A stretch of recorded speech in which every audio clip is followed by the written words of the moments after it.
Jam దోషం పోగొట్టు తల్లి.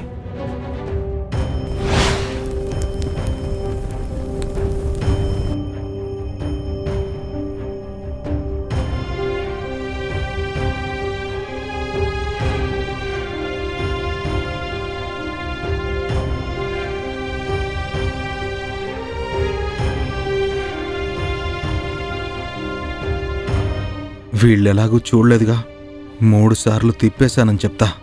మనకి దాంతో పెళ్ళైపోవడమే కదా కావాలి. ఎఫెక్ట్ దానికేగా, పోతే పోయింది. అయిపోయిందా నాయనా? అయిపోయింది పంతులు గారు. అందరూ కళ్ళు తెరవండి.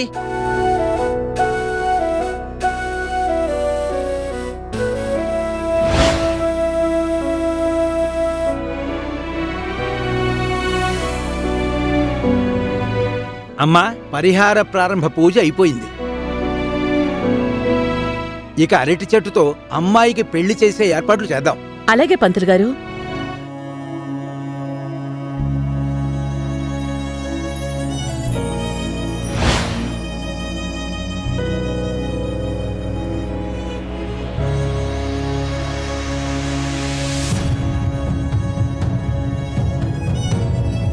ప్రేమ్ బాబు, నా కోసం మీరే హారతి తిప్పారా?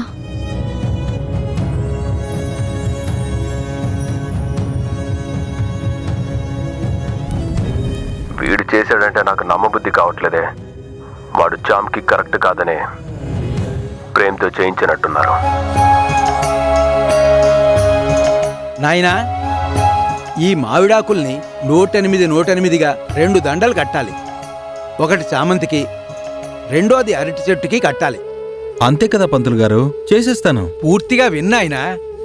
మీ అర్ధాంగయ్య చామంతి కోసం చేసే పూజ ఎలా చేయాలంటే, ప్రతి ఆకుని నీ అరచేతిలో పెట్టుకుని సూదితో చామంతి పేరుని గుచ్చి దండగా కట్టాలి.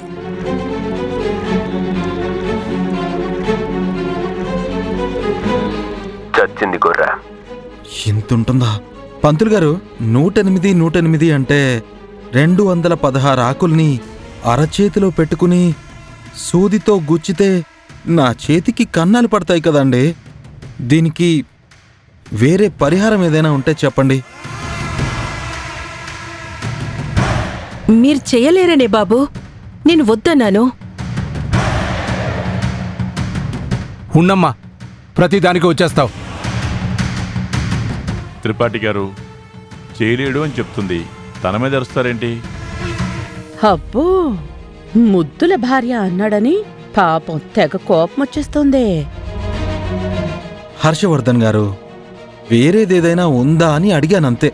వేరేది అంటే నిప్పుల గుండం మీద 108 సార్లు నడవాలి. నడుస్తావా నాయనా?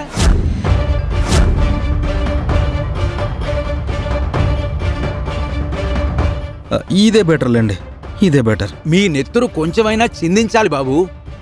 అప్పుడే కదా ప్రాణగండం పోయేది.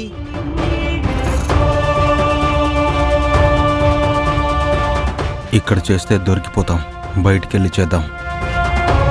సరే పంతులు గారు, చేసేస్తాను. ఈ మావిడాకులు తీసుకెళ్ళి అటు వెళ్ళి చేస్తాను. మీ ఏర్పాట్లు అలాగే బాబు, చేసుకోండి. అలాగే.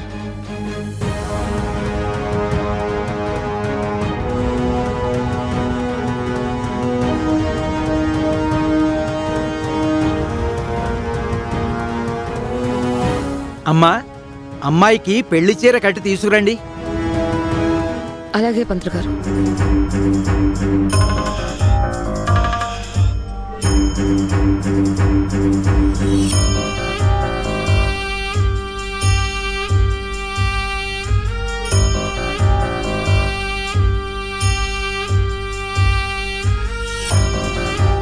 ఈ దెబ్బతో చామంతికి కూడా పెళ్ళైపోతుంది. నా లైన్ క్లియర్ అయిపోతుంది.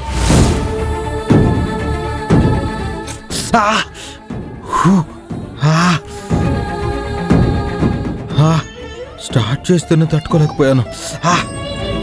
216 ఆకుల్ని చామంతి అని గుచ్చితే నేను ఇక్కడే చేస్తాను. చూస్తారా పెడతారా? కింద పెట్టి గుచ్చేస్తే పొలా, ఇదంతా ఒట్టి ట్రాషే. నేను అస్సలు నమ్మను. అనుకున్నాను వీడు చేయడు. చామంతికి దోషం పోవాలంటే నేనే చేయాలి.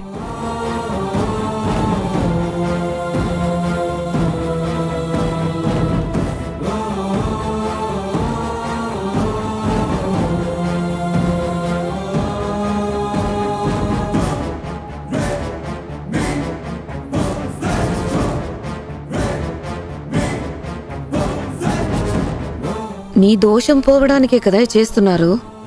మొహంలో సంతోషమేది?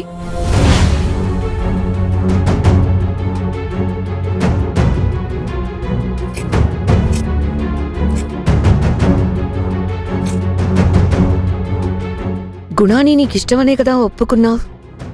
ఇంకేంటి నీ బాధ? చేసుకొని చక్కగా వెళ్ళక ఏంటి, ప్రేమ మీద ప్రేమ పోలేదా? గుణాన్ని చేసుకుంటాను అని చెప్పాక ప్రేమ మీదకి మనసు పోకూడదు. నువ్వు గుణాన్ని చేసుకొని వెళ్ళిపోవడమే కరెక్ట్. నీ అక్క చెప్తోంది, ఇంకేం ఆలోచించుకో. నేను గుణాన్ని ఎందుకు చేసుకోవాలనుకున్నాను నీకు తెలుసా?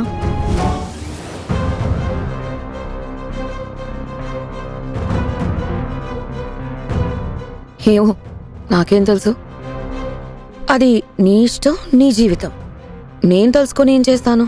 నువ్వేం చేయలేవులే. నువ్వు నాకు అక్కగా పుట్టి కూడా వేస్టే.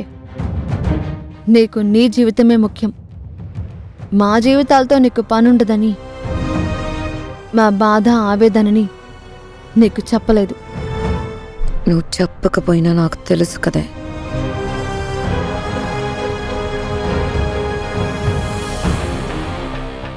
ఏంటి ఆలోచిస్తున్నావు? ఆహా, ఏం లేదు. గుణాన్ని చేసుకుంటే సుఖంగా ఉంటావు. నీ జీవితానికి అంతకు మించి ఏం కావాలి చెప్పు? మనిషికి కావాల్సింది ప్రేమే, డబ్బు కాదు. నీకు కావాల్సిందే నాకు కావాలనుకుంటే ఎలా? అంటే ఏంటి? గుణాన్ని చేసుకోవా? అది రాత రాసిన వాడి చేతిలో ఉంది. గుణాతోనే నీ పెళ్లి రాసి పెట్టుందని నాకు అనిపిస్తుంది.